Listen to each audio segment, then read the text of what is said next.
O Cafezinho. Vamos tomar um café logo cedo com os principais fatos políticos da região, num bate-papo descontraído sobre política, regado a um bom café. Muito bom dia, Rodrigo, Laís, bom dia ao nosso ouvinte, Começando esta semana aí, acompanhando vocês no Jornal da Cidade, esse novo jeito de fazer jornal no rádio, logo cedinho, Na capital do Agreste. Olha, Laís, Rodrigo, finalmente saiu a definição. Após o vexame da semana passada, que a gente comentou inclusive faz 8 dias aqui, o PSDB finalmente conseguiu um aplicativo que realmente funcionasse e aí decidiu pelo João Dória, o governador de São Paulo, para ser o candidato a presidente do partido nas eleições do ano que vem. Foi uma eleição tranquila, Dória obteve mais de 50% dos votos aí e acabou, como eu disse aqui, confirmando o favoritismo e vai ser mesmo o candidato do PSDB na eleição do ano que vem. Muita gente avalia que o nome do governador do Rio Grande do Sul, o Eduardo Leite, fosse um nome mais leve, e talvez fosse um candidato mais interessante aí do partido. Mas nem terminou a apuração ontem, e já se viu uma especulação muito grande de uma possível aliança com o juiz Sérgio Moro. O ex-juiz, Ainda a gente tem o costume de chamar ele de juiz. O ex-juiz Sérgio Moro, que é o pré-candidato do Podemos à presidência. A conta é simples. O PSDB, em todas as pesquisas que são realizadas, não passa aí de 5% das intenções de voto. Sempre varia entre 4% e 6%. E Dória já foi testado em várias simulações, inclusive antes dessa polêmica dessa eleição, e ele sempre pontuava ali entre 5% e 6%. Na própria São Paulo, no próprio estado de São Paulo, a rejeição de Dória é muito grande, segundo as pesquisas de opinião, mesmo ele tendo sido considerado o pai aí da Coronavac, vacina contra a Covid, mas o governo dele é muito mal avaliado por lá. E então Dória foi perguntado ontem se existia a possibilidade do Moro, de uma aliança com o Moro. Ele disse que existia. E no sábado à noite mesmo, quando as prévias tiveram a definição e confirmaram o nome do Dória para ser o candidato à presidência o ano que vem, o ex-ministro Sérgio Moro ligou para ele e os dois marcaram uma conversa aí. E pode sair dessa conversa uma aliança, inclusive com Moro na cabeça da chapa, sendo candidato, e Dória sendo o vice. E aí a expectativa é que eles subissem aí juntos para 15%, 16%, 17% nas intenções de voto, e com isso aí aumentaria a possibilidade de levar o ex-juiz ao segundo turno, numa eleição contra Lula ou contra Bolsonaro.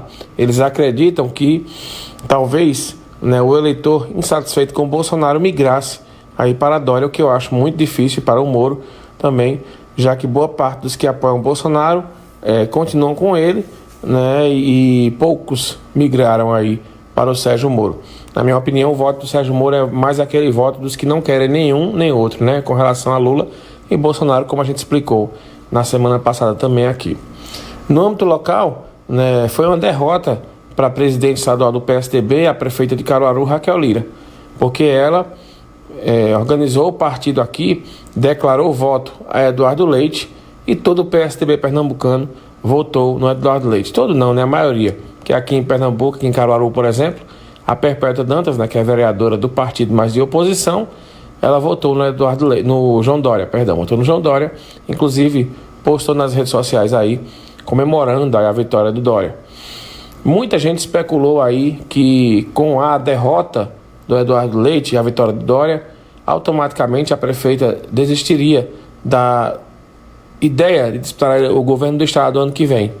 Mas eu conversei com alguns integrantes aí do núcleo duro do governo de Raquel e todos disseram que essa hipótese não existe. Raquel segue pré-candidata ao governo, independente aí da vitória de Dória.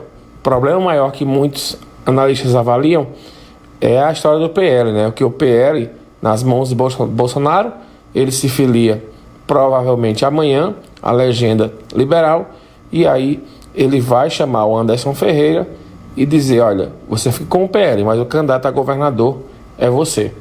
E aí talvez o isolamento político de Raquel ficar sozinho no PSDB junto com o Cidadania, né, talvez seja uma situação que complique. Mas todos que estão próximos à prefeita de Caruaru avaliam que mesmo com o candidato dela perdendo, que foi Eduardo Leite, a situação não muda e Raquel deve mesmo confirmar, talvez ainda esse ano, que dispute ao governo do estado, como já fez o Miguel Coelho, que inclusive esteve aqui na nossa região do Agreste, né, nesse fim de semana.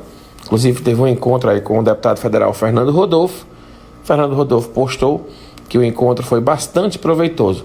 Miguel Coelho, que já convidou aqui de Caruaru para a União Brasil 2 políticos, o Rafael Delon para ser candidato a deputado estadual e o próprio Fernando Rodolfo para ser candidato aí a deputado federal pela legenda. Para encerrar o giro político, né, o governador Paulo Câmara esteve na última sexta-feira à noite na casa de Alberes Lopes, lá em Ibirajuba, e por lá 2 fatos curiosos, né? O primeiro é a Perpétua, a vereadora aqui que levou um monte de indicações lá para o governador Paulo Câmara, mostrando mais uma vez aí um tom de provocação aqui aos tucanos do PSDB. Perpétua fez foto, foi para a rede social, para o Instagram e tal, e fez postagem sobre isso, valorizando o governador. E segundo, né, nesse encontro, o deputado federal Wonder Queiroz fez questão de estar presente lá, ele que é presidente estadual do PDT, e reafirmou que não deve deixar a legenda e que vai mesmo disputar a reeleição pelo partido PDT. Vamos conferir se isso vai mesmo acontecer. A gente sabe que o partido não tem ainda um chapão de candidatos aí para conseguir uma quantidade de eleitores aí para eleger 1 ou 2 deputados. O partido hoje tem o Ivonne e tem também o Túlio Gadelha. Não sabe se ele ainda fica na legenda, já que os dois vivem sempre em rota de colisão. Então foi um fim de semana movimentado, é só o começo dessa semana. A gente segue falando de política no Manhã Cidade e também nos outros dias aqui no jornal. Excelente começo de semana para todo mundo.